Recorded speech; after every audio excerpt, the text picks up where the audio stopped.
Vehicle Declaration Update My JPJ. Baru-baru ni, 10 Februari, JPJ dah lancarkan deklarasi untuk kenderaan AB dan AA secara digital di apps My JPJ.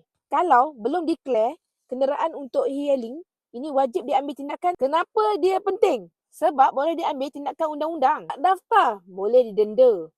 Tak daftar kenderaan e-hailing, subsidi, tak layak. Budi 95 lah, kita dah dapat banyak manfaat untuk driver-driver e-hailing, kenderaan yang berdaftar. Daftar kenderaan e-hailing sekarang. Mudah aja.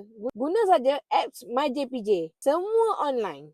Cara declare MyJPJ, simple step. Memang senang. Pertama, kena pastikan ya, kereta 3 tahun ke atas wajib Puspakom dahulu. Kalau kereta 3 tahun ke bawah, kereta baru, tak perlu. Kita just proceed saja. Kedua, download dan daftar My Digital ID. Jangan lupa. Ketiga, My JPJ ni majoriti semua rakyat Malaysia dah ada dalam phone masing-masing. Betul tak? So, bukan lagi satu isu lah My JPJ ni. Senang aja. Logging My JPJ menggunakan My ID Digital. Ingat ya. Keempat, klik e-hailing service vehicle. Kelima, terakhir, pilih kenderaan dan submit. Senang kan? Semua boleh dibuat dalam digital, online. Jangan lupa update kenderaan anda sekarang.